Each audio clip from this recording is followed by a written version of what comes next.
more complex it becomes, the harder it gets to train the animator on how to use it properly, because nobody knows except for that one animator what shapes he had turned on at that one moment that required that one Band-Aid shape. So it just turns into this mess.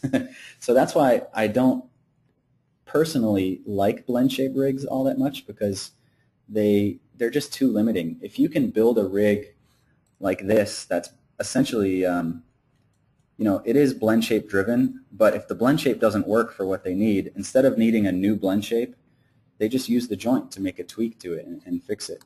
So that's sort of, in a nutshell, that's what I prefer a rig to do. There's so many different ways to do it, and there's really no standard. So I'm sure there's people out there that completely disagree with me, and that will always happen, but that's been my experience. So next question.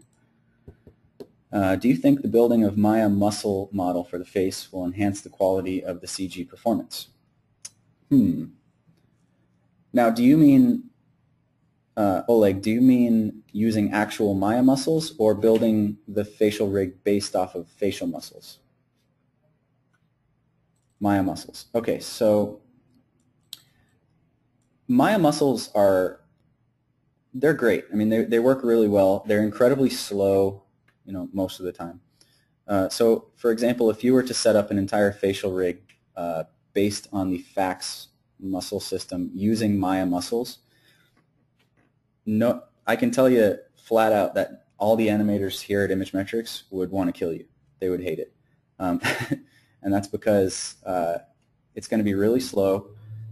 It's going to be nice looking, but it's going to be so hard and slow to animate that they're going to want to pull their hair out. What we've really tried to do, and again, this is coming from us, coming from a studio who we don't have 3 months to animate 200 frames of facial animation for this feature or whatever. It's like almost everything we do is like, oh my God, we need so much animation really quick. Save us. And so everything I say is kind of coming from that perspective. Not to say we don't do really, really nice high quality animation, because I personally think that we kick butt at that. But most of the time we have to do it really fast. And you want to give the animators a rig that they can work with really fast but still hit high quality.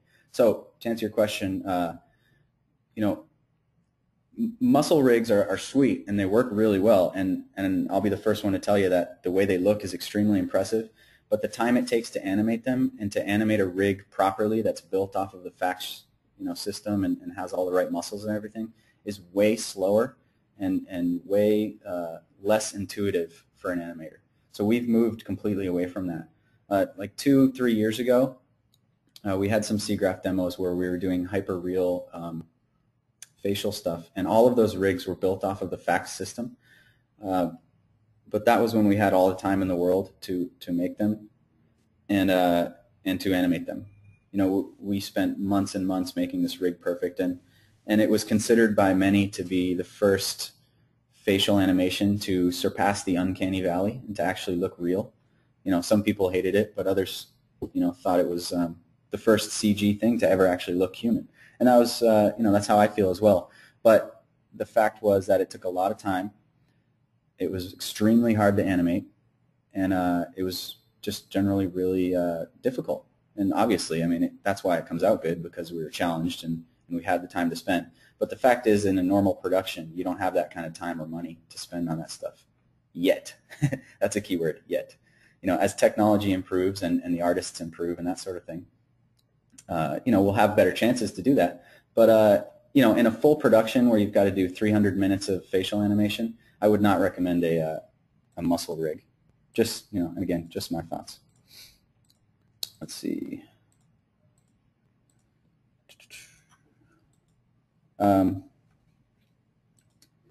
Any tips on building blend shapes? Always feel I do not push the blend shapes far enough. That's a cool question, because it kind of goes back to the point I was making before about how, if you have a blend shape rig and you've made a blend shape and it only goes so far, and then the animator turns it on to 100% and they say, wait, I need it to go farther. And you say, oh, sorry, that's as far as it goes. And then if it's just a pure blend shape rig and that's all they've got, then there is no, you're stuck. Your hands are tied. what do you do from there? So that's why, as I said, I don't want to keep reiterating too much, but that's why we've moved away from blend shape rigs as much as we can, because they are very limiting like that. Now, to answer your question, push it as far as you possibly can to the point where it looks weird, but it's not breaking.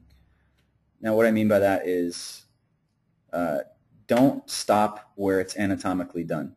Just keep going push it till it looks wacky, but it's not breaking the mesh. That is my recommendation to you, because the animators, again, you have to trust that they are smart enough to not push it that far. But in that one frame of that one shot in the whole movie that they need it to go a little further, they will have the ability, and they won't come to you halfway through the production and say, I'm screwed, I can't make this shape. What tutorial would you recommend specifically for facial rigging?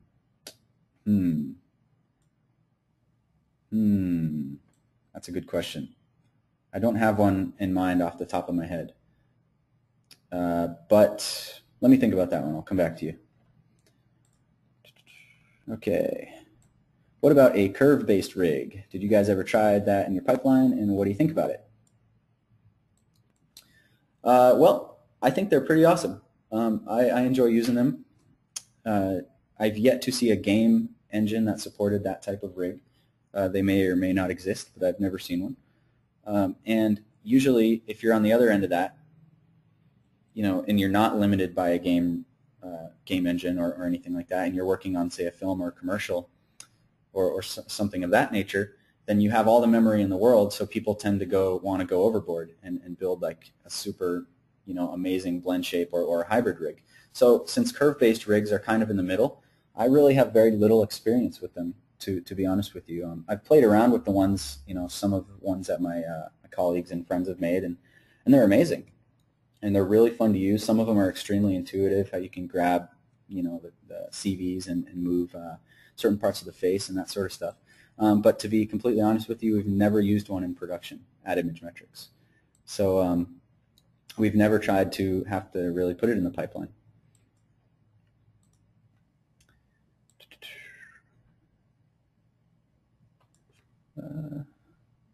Tomas makes a good point. He says Band-Aid, or also corrective or combination blend shapes, can be fully automated with multiply divide nodes in Maya and in Max too, and everything else. So the animators won't even notice they're there, but they can add up very quickly.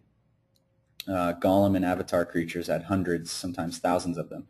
And yeah, that's a very good point. And I think that relies on the setup artist to set that up, though, and for the animators to know that's going on. I don't know, maybe that's not true. I mean, I think the setup artist needs to be the one to set that up correctly so that it works, obviously. But whether or not it should be sort of blind to the animator or not is an interesting question. I mean, I suppose it wouldn't matter either way. But yeah, that's a good point. You can automate that.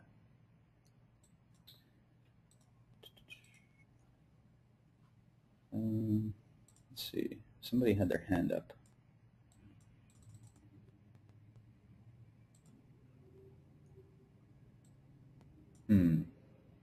It went away. All right, back to questions. Sorry, this interface is a little wonky. I'm trying to see everything here.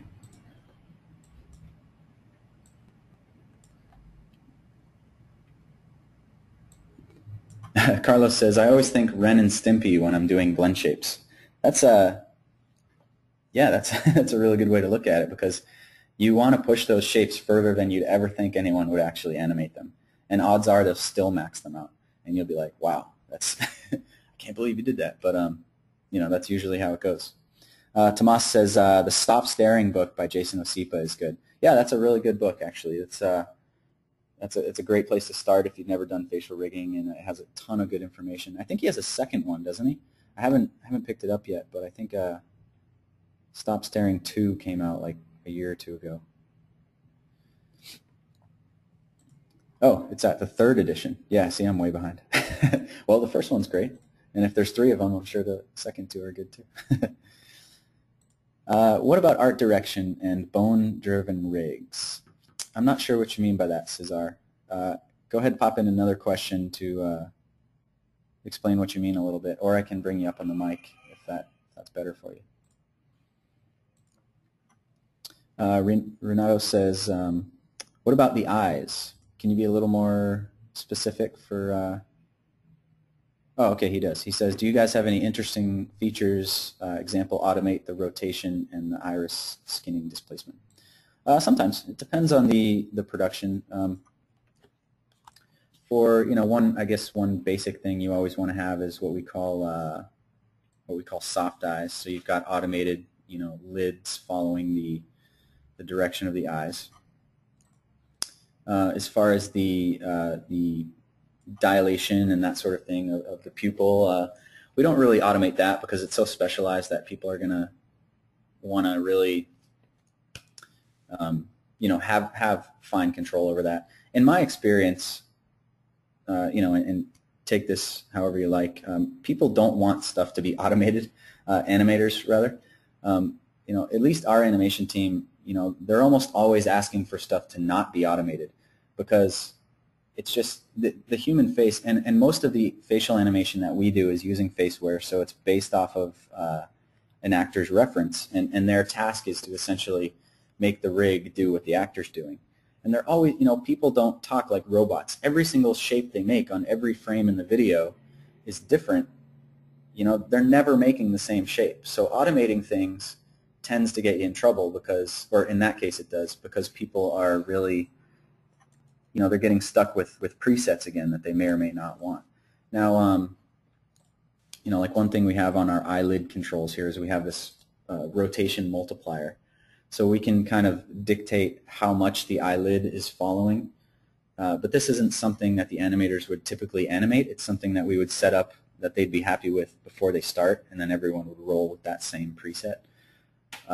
So building in things like that where you can add multipliers and make things automated, but giving them the control to actually tweak those values is what I would recommend.